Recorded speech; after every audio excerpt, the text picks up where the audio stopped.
On peut ça, second exemple, il y a Bosco Tanganda, en général. Des forces armées congolaises passant rouge. Bosco Tanganda, il y a un crime à Est, il fallait que nous dans CPI. À combien la CPI a qui se présenté comme un citoyen rwandais, comme un sergent de l'armée rwandaise. Baka on a combien dans l'armée nabiso. Bon, dis-moi si qu'un général Lelo a sali coup d'état a commis président de la République et que le général Anzara, citoyen rwandais infiltré. Yebsanga a aussi la Congo entièrement, toi c'est là le Rwanda.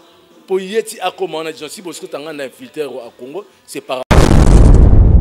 Moi je dirais Tozana Moudora James Kabare, chef d'état-major, il y a armée congolaise n'époque à Mouzé Kabila. Je dirais que chef d'état-major, Mouta comme président de la Guinée, c'est un colonel.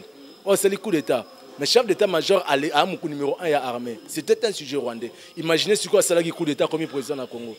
Après ça, James Kabare est comme président du Rwanda. Rwanda plutôt chef de corps d'armée dans l'armée rwandaise. C'est-à-dire c'était un Rwandais. De Tongato c'est un Rwandais en poste président du Congo. Donc Tongato comme Congo sous domination de Rwanda. Quoi Aluki a s'épargné disons accusation d'intention, il y a écarté le candidat, le potentiel candidat à la présidentielle. C'est-à-dire, selon lui, on a comprendre la réalité, ceux qui a soutenir loi,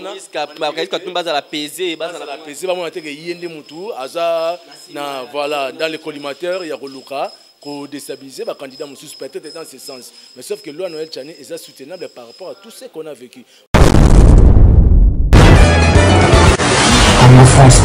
Mbote mingi na bandeko tu balandaka biso na 3W Congo France. Merci na bandeko tu bazonda biso libanda mboka ou bazonda biso pe na kati ya RDC Congo na chaîne na biso kitoko oyo Mesedi di Pumba pesi ba congolais TV1. Merci na Mami Milinze Mbamotema tous pepele ya mbeto na peso mbote na musika kolanda biso. Merci na Pauline Ngengo ko kabeza éducation na ko bosate papa Léon Banze. Lelo tozana moko ya acteur analyste politique to mekakosolola naye maye oyo etali mboka na biso makambo ezotambola ya mabe na oyo ya malamu tokosolola ngo na kati émission na biso ya 3W Congo France bolanda biso makambo ezebele ya kosolola Zoé Kabila oyo bauti kobimisa ye na kati ya ndaku na ye moko aleli alobi ke ba avocat ni balobi ke zanda kuna ye moko me ba uti kotia libanda ba soda ba tie libanda malgré moi zakite ba soda ba koti na kati na ordre ya ba soda na biso ya mboka na biso ba pesi ordre ba bimisi biloko neni nyonso libanda to yeba makambo ebele na kati ya émission na biso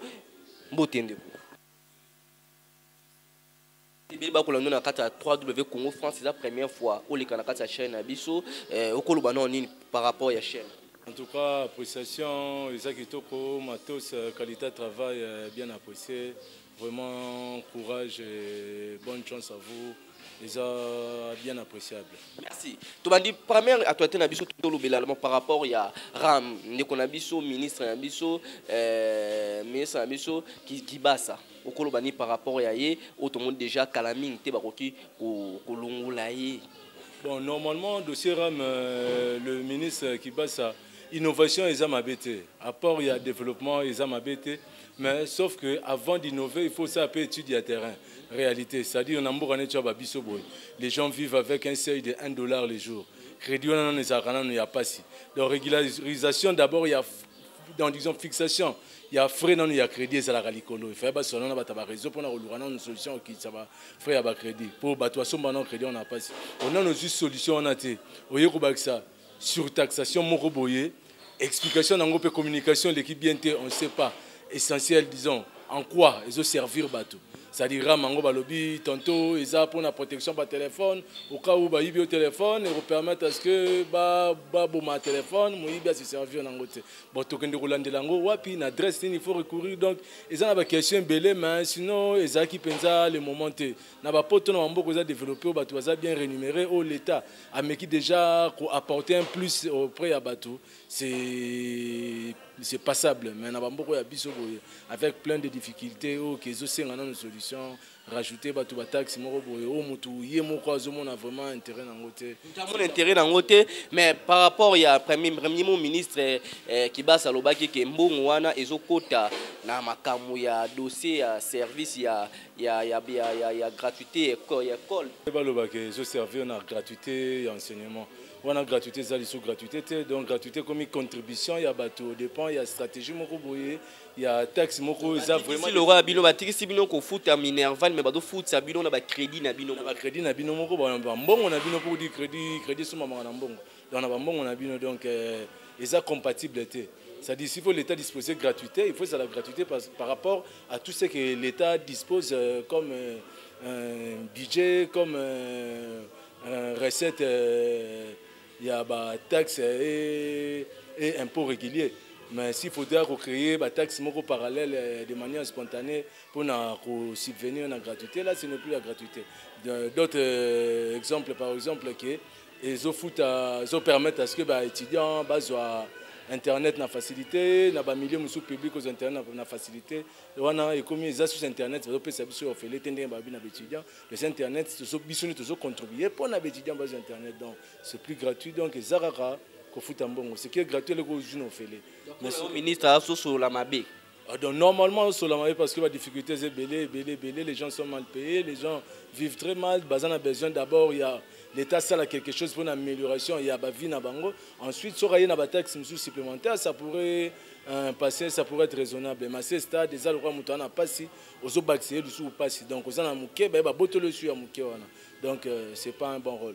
Merci. Tout le continuer à biso dans encore à ça la analyse politique ou ba mbakana ba chaîne ebele biso na Congo France to jouer toujours sur la biso mais ino sur le kanambo kanabiso mais le londe tout total na yo le to koloba le na 5 to moni bazo noncer par rapport ko luka moto a mema biso na élection okoloba ni.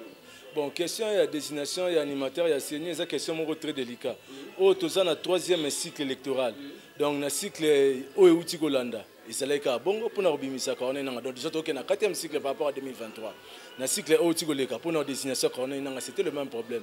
Désignation, il y a Abbé qui ça non avant Abbé Malumalu c'était non Ouéouti Ngoimulunda. C'était le même problème. Un pot na Abbé Malumalu c'était le même problème. Déjà le Belagi malaria, bah soigner yo, le besoin de malaria donc le grand problème est Zangungi. Il sera piqué, malaria, les mêmes causes produisent les mêmes effets. Donc il faut une solution à la base. Dans la solution à la base, il faut reculer un peu en arrière, c'est-à-dire sur le plan mental, tout mes cautions à Sima. Pourquoi en 2019 ça a créé un problème? Pourquoi en 2011 ça a créé un problème? Pourquoi en 2006 ça a créé un problème? Donc il faut faire un recul en arrière pour avoir un problème. Donc disons, ce qu'on analyse Congo. Donc mon Congo depuis l'indépendance dans la chaîne des problèmes, chaîne des crises. Donc crise aussi va une solution. Solution dans la sous forme et la crise nous sera métamorphose. Tant qu'il y a sous la crise, on va gérer à botter sous crise donc et ça va problème de fond, ça va problème à noyau. C'est comme on dit, on monte pas nommer mana, nous mais là on va vendre des sasco que le camoto. Ouais, bah on vend ça, mais on vend déjà combien de fois ça les grands problèmes. C'est qu'ils ont annoncé déjà ma vie, donc ils ont discrédité déjà l'élection Ekoya en avance. Donc c'est-à-dire même si l'élection est salamée, donc si disons rature déjà, ils ont déjà sur la feuille. Donc crédit à papier, ils ont pensé à les soutenir. Est-ce que l'élection peut pour nous l'élection on a n'engue toujours qui est déjà na 5 ans boye même biso boye batu ba pasteur balobi boye ba mo ba songo balobi boye est-ce que yo ndenge ozomona mwana mboka ndé toujours qui l'élection aux l'élection il faut zala et ça d'abord constitutionnel il faut zala donc l'élection c'est ça la matière donc il y a pour empêcher l'élection salama azobuka mobuka constitution donc ça violation constitution donc et infraction mon bouya zo courir par rapport à la loi. L'élection c'est un droit constitutionnel mais sauf que la crainte est que l'élection on a forme déjà tout ça n'a pas préparatif va forme déjà toujours préparé les est-ce que et couper sa crédibilité dans l'élection, est-ce qu'il faut garantir qu'il y a, est-ce qu'il faut permettre une avancée politique par rapport, il y a histoire récemment, on a secondé la plus grande inquiétude. Par rapport à l'analyse au salaire, par rapport à l'analyse au salaire la politique, par rapport à mon konzamboka, Félix Antoine qui s'est quitté dans mes mamboka pour n'avoir vie. Bon, je dirais Félix c'est un bon président. C'est un bon président. Congo a un problème de fonder dans le pays. Congo a un problème, il y a un système. Azan sans il y a volonté, sans il y a bonne foi, sans il y a amélioration. Par rapport à autant d'actes, il y a des gestes évolués. Mais Congo enfant, a un problème, il y a système.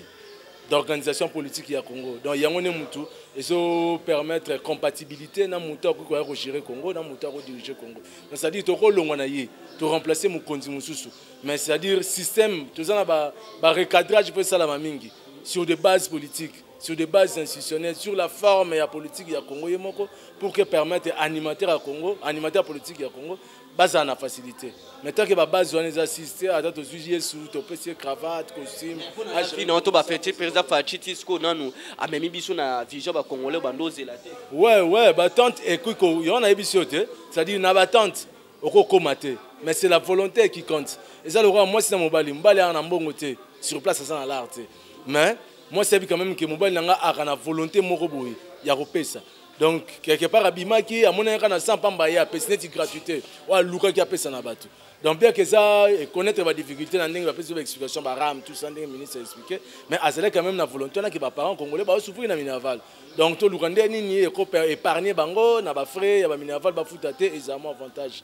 C'est comme, par exemple, pour revoir la fixation, il y a prix, il y a d'arrêt des premières nécessités.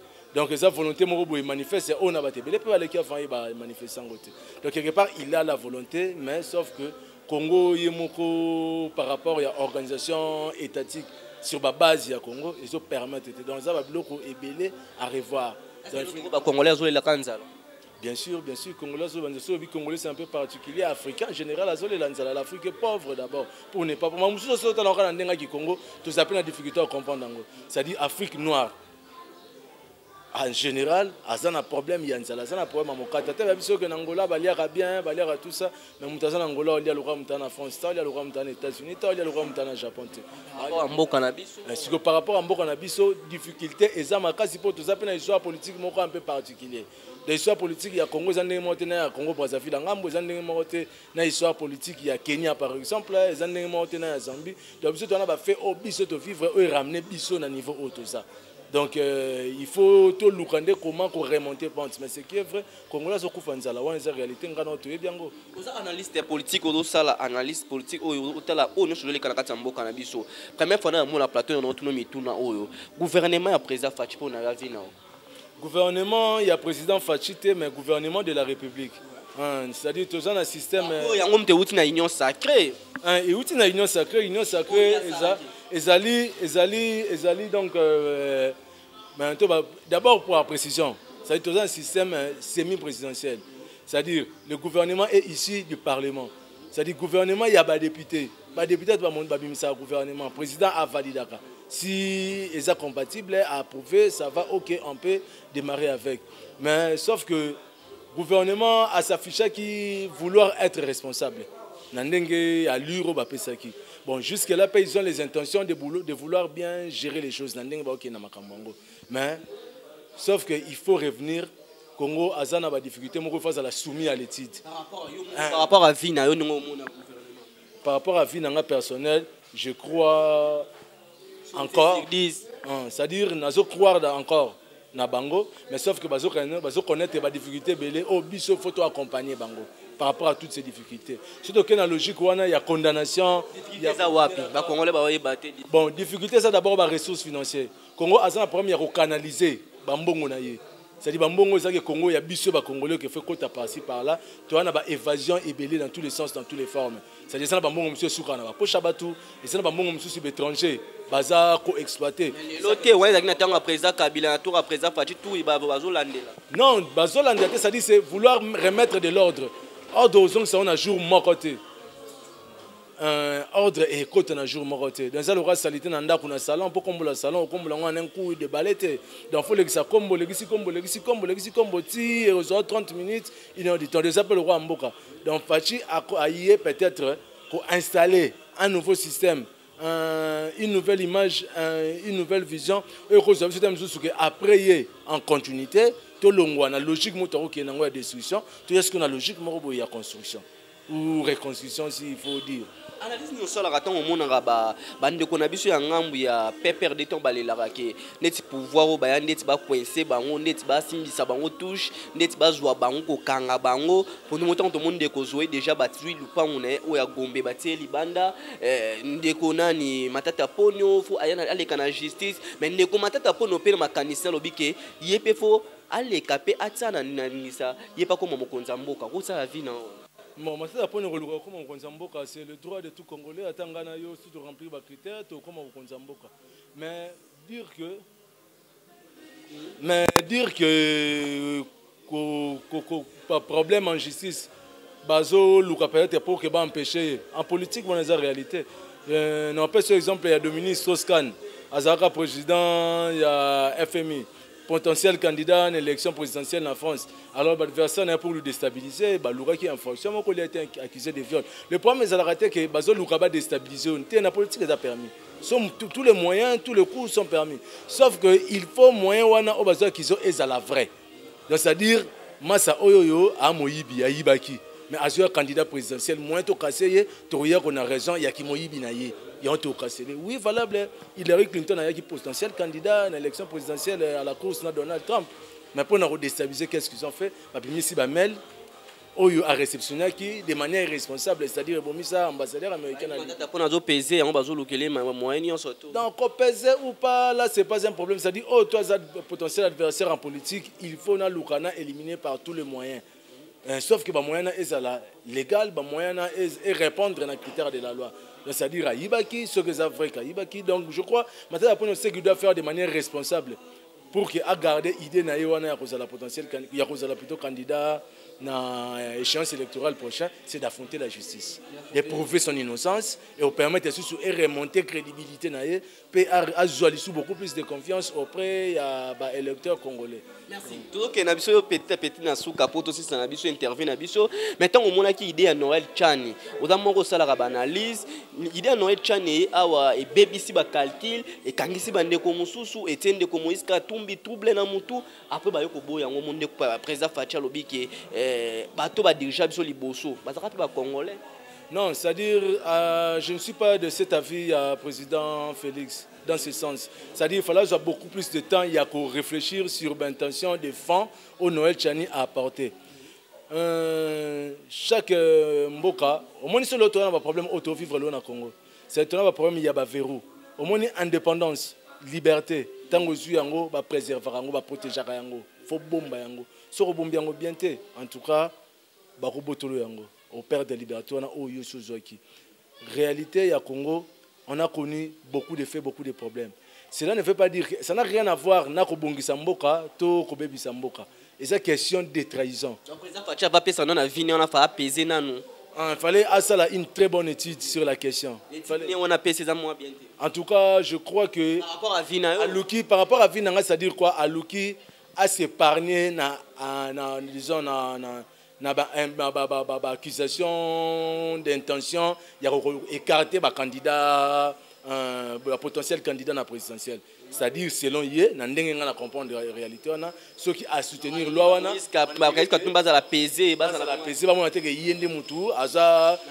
voilà, dans les collimateurs, il y a Roluka. Pour déstabiliser les candidats peut-être dans ce sens. Mais sauf que loi Noël Chani est soutenable par rapport à tout ce qu'on a vécu. Moi, je dirais que James Kabare, chef d'état-major, il y a armée congolaise n'époque à Mouzé Kabila. Je dirais que chef d'état-major, Mouta comme président de la Guinée, c'est un colonel. Oh, c'est le coup d'état. Mais chef d'état-major à Moukou numéro 1, il y a armée. C'était un sujet rwandais. Imaginez ce quoi c'est le coup d'état comme président de Congo. Après ça, James Kabare est comme président de Rwanda. Il est plutôt chef de corps d'armée dans l'armée rwandaise. C'est-à-dire c'était un Rwandais. De Tongato Zana Rwandais en poste président du Congo. Donc Tongato comme Congo sous domination de Rwanda. Mais on peut un second exemple, il y a Bosco Tanganda, un général des forces armées congolaises Poisson Rouge. Bosco Tanganda a kangi na crime ya Est, fallait de ressemble à CPI. A combien la CPI a qui se présenté comme un citoyen rwandais, comme un sergent de l'armée rwandaise. Baka on a combien dans l'armée nabiso. Bon dis-moi si qu'un général Lelo a sali coup d'état a commis président de la République et que le général Anzara citoyen rwandais infiltré. Yebsanga a aussi la Congo entièrement, toi c'est là le Rwanda. pour yeti akoma na si bosco tanga na infiltré au Congo, c'est par rapport il bénéfice à Rwanda. Ba to ba dirija Congo, ba dirija congolais, ba Congo, ba zakili boso, ba congolais. Wan ba bom ba wa congolais ba qui se bona berre au peu à sala qui mais eza berre moko qui n'a pas rapport avec la trahison. Ils ont un rapport il y a mégestion. Ça dit Mobutu à côté d'une époque moko il a mal géré. Mais il n'a pas trahi ce pays. A trahi ça Mboka sauf que géré Mboka mabe. Mais la situation là comme na Cameroun et Congo a commis sous domination à Rwanda. C'est ça le problème, c'est ça la crainte. Comme na Cameroun boye Congo commis sous domination à la République centrafricaine. Tout dépend de la République centrafricaine de tous à l'époque à Belge. C'est ça la crainte, c'est ce qu'il faut. Il y a ningo ça la analyse. Nano mona président ou a dirigeant Mboka na biso, atamboka na biso na libulu. Président ou a dirigé Mboka na biso, atamboka na biso na libulu. En tout cas, j'aurais accusé personne. On est à la trop injuste. C'est-à-dire Congo a été victime de la colonisation, a géré l'indépendance à gérer des colonisations. C'est ce qui a donné du mal au Congo. Il y a des pessimistes, c'est-à-dire après l'indépendance, ils ont des bêtises minutieuses. Au fait, tout ça là pour que tu aies comment gérer le Congo, comment tu aies à l'avenir. C'est des habitudes que ça m'a raté. Des salles qui ont géré trouble. Quand il y a sa solution, ça crée encore un trouble. Il y a sa solution. Donc c'est un peu ça. Merci. To comme nabiso na suka message no repesa na ba congolais nyonso bazolanda biso to depuis ozomona président Fachi ozamoko do sa analyse politique défaut ozomona msusu lobil kam na président Fachi koyoka par rapport ya gouvernement par rapport ya gérance né par rapport ya ba voyage né.